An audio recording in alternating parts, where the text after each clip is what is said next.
Namaste, Shri Gurubhyo Namaha, Harihi Om. Welcome all to this beautiful celebration of International Day of Yoga. It is the 11th celebration, 11th year of celebration of International Day of Yoga, where all the countries in this world are celebrating this Yoga Day in a very, very beautiful manner. And I welcome all to this event of world event, which we can call it as the universal event, which is going to make everyone very happy and healthy and a prosperous spiritual life in this world. So, let me speak on the topic of Ayurveda and Yoga, Yoga and Ayurveda in the light of Ārogya. So, this is the high time where the human beings who are in this busy schedule in their throughout life, not having even a minute to think about himself or think about the self and for the progress of the individual self. We need this kind of integration of Ayurveda and Yoga for the better world, to make the world a better place for the sadhana and for the upliftment of both the society and as well as the individual self. So Ayurveda and Yoga, that which is going to help us to evolve socially, to evolve spiritually, to evolve emotionally, to evolve intellectually. All these dimensions of evolution are very much necessary in the individual life. That is possible only in human life.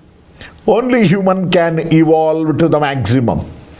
Though the consciousness of the living entities are very high in only human being, out of 84 lakhs of species, as told in our Shastras, 8.4 millions of species are there in this creation. So in this creation, out of that 83,99,999 species doesn't know to celebrate International Day of Yoga. Is it not a wonder? Definitely it is a wonder. It is the wonder of the Creator that being human and understanding this, the value of humanity, understanding the values in our life, that which will help us to evolve in all dimension. So first, to take up Ayurveda or to take up Yoga, both go hand in hand. They both complement each other.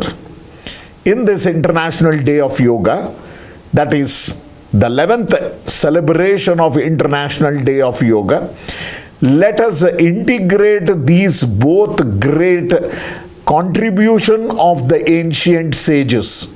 One is Yoga, another one is Ayurveda. Yoga, as it is the science that which is there from the time immemorial. We call it as Yoga Vijnana. This Yoga Vijnana has come from the time immemorial, from the time of creation itself. And that's, we call it as Hiranyagarbha Yoga. The evolution of this creation itself starts with yoga, with the reference of Srimad Bhagavatam as the most important reference text, written by, authored by one and the only Sri Vedavyasa.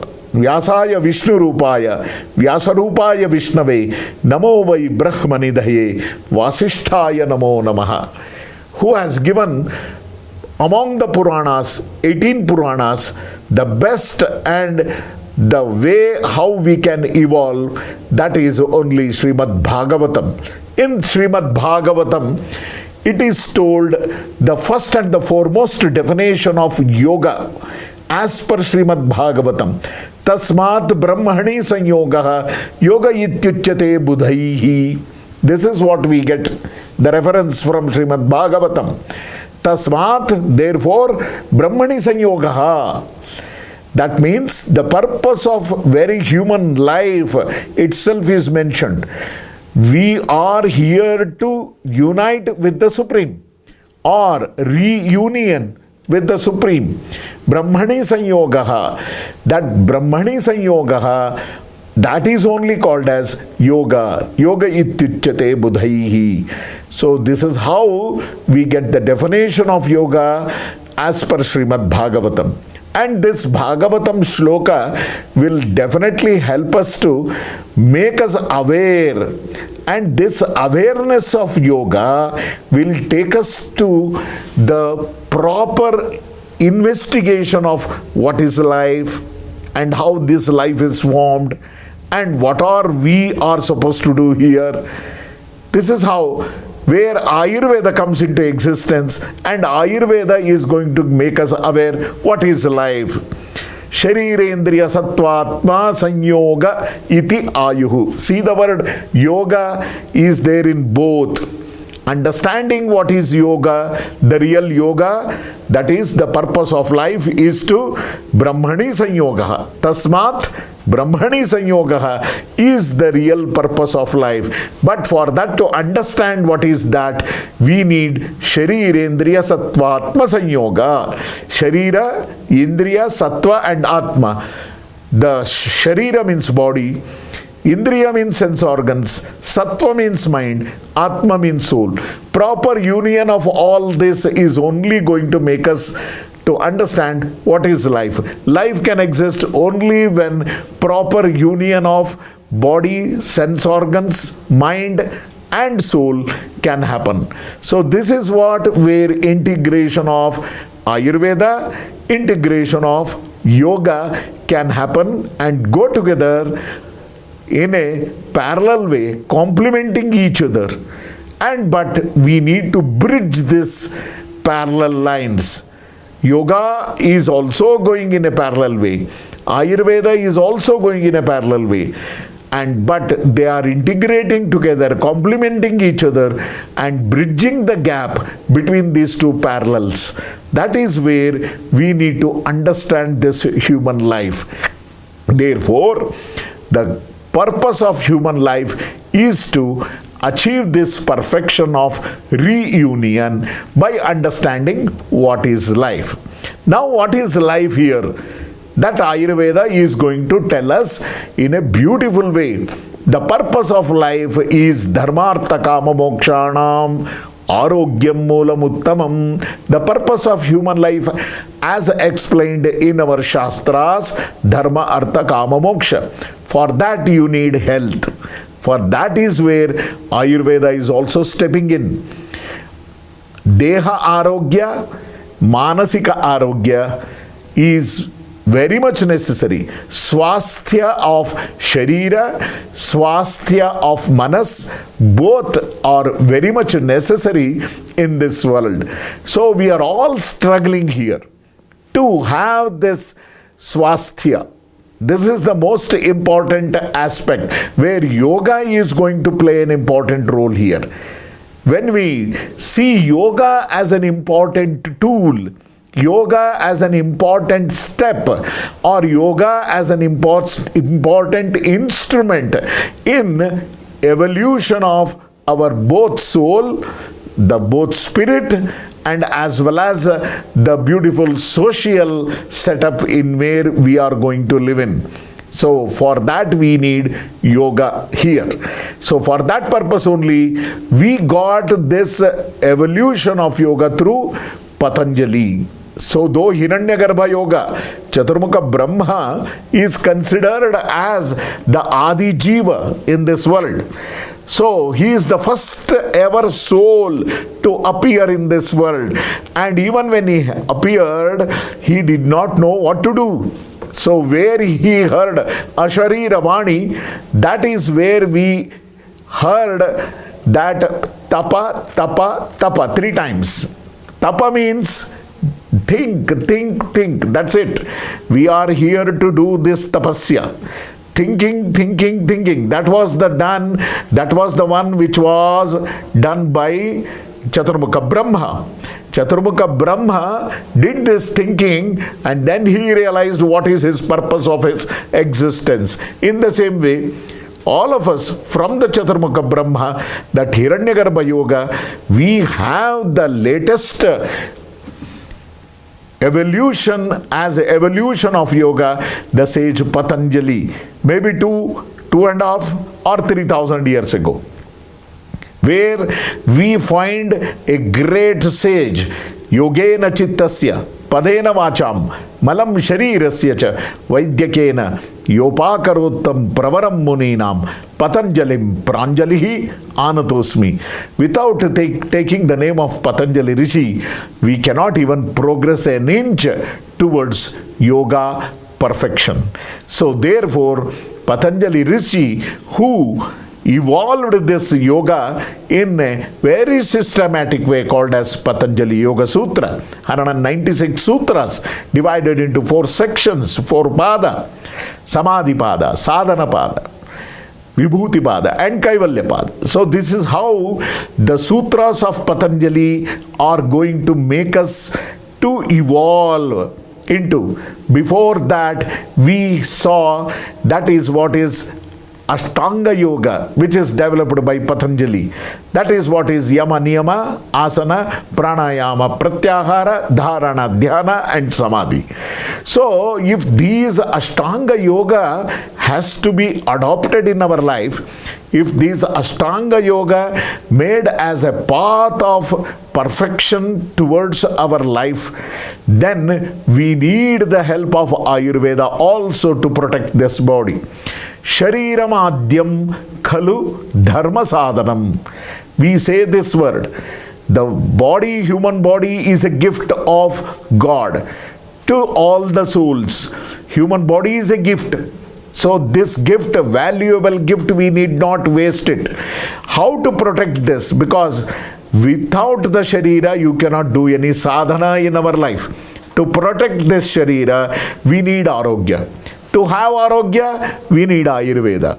So Ayurveda is not only a way of keeping ourselves fit, as well as it is a continuous understanding of what life itself is. Ayuhu Vedayati. Ayuhu Vedayati iti Ayurvedaha. That is where the Ayurveda is going to give us the knowledge of life. Not only medications, not only keeping yourself fit, it gives us the knowledge of life.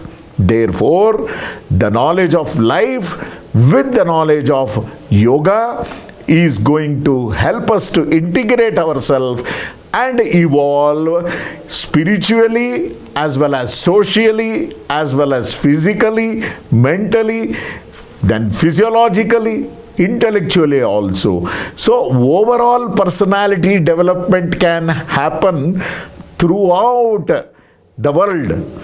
The people who are there everywhere all over the world, they can use these tools, yoga and Ayurveda, as an important method to evolve. All of us, we are going to evolve in this manner.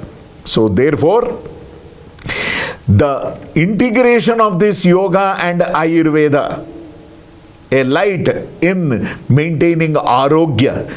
Ārogya, Deha Ārogya and Manasika Ārogya, both are very important. So Manasika Ārogya means being a very happy person throughout our life. That becomes the most important. Deha Ārogya can be protected through many methods. It can be through vrata, it can be through nutrition, it can be through diet, it can be through many other important foods and nutrition which is going to help us to improve our Deha Ārogya. For Manasika Ārogya, you need yoga. Yoga means it is slow. Yoga means it is always slow. It cannot be slowly, steadily. We have to make our body, make our mind, make our prana, that is the breath, together, slowly making our body stable, slowly making our prana stable, then immediately, slowly, mind will also become stable. Stability of body, stability of breath, stability of mind is the total integration of yoga itself. So this is how our body-mind concept, nowadays we have this in medical science, body-mind medicine, earlier which was not available, but in our ancient scriptures, both body and mind, they are totally integratively, they are going to play an important role in the overall personality development of an individual. That we have seen already, because mind is an important integral part of this life journey. Without mind, then Sharira will not support.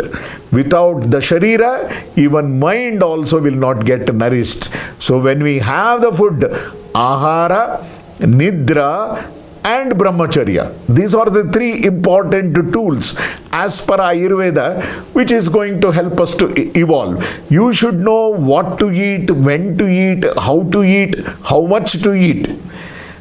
That is where Bhagavad Gita also comes into picture. Yukta ahara viharasya, yukta cheshtasya karmasu, yukta swapnavabodhasya, yogo bhavati dukkha. Yoga is going to take out all your dukkha only when you have optimum ahara, yukta vihara, yukta cheshta. So therefore, ahara, nidra. See, everything is coming here. Yukta cheshtasya karmasu, yukta swapnavabodhasya. Swapna means actually nidra. So an appropriate optimum sleep, an appropriate optimum food, an appropriate optimum activity, both bodily activity and mental activity, will take us towards getting rid of dukkha from our life. So this is what is called as yoga. So therefore, where Ayurveda and yoga, they go hand in hand, where we call it as yoga as the integration of Ayurveda and as well as Patanjali Rishi's concept. Ahara means the food, Nidra means sleep, and Brahmacharya, the celibacy or Brahmancharati, where your mind is going to completely get engrossed in the Supreme Creator. So this is how the integration of Ayurveda and yoga. Finally, I would like to conclude with one beautiful method of how to be disease-free in life, taking the help of both Ayurveda and yoga. But I'm not going to give you any medications. I'm not going to give you any churna or kashaya, but I am going to tell you the only 7 principles.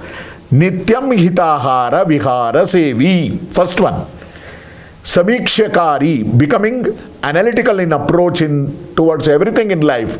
Vishayeshu asaktaha, don't be too much engrossed in your sensual pleasure. Data samaha, be a good giver, dani. Satyaparaha, be truthful to your consciousness. Kshamavan, be a very good forgiver in life. Then, aptopasevi, do service to elders who are there at your home and as well as in the society.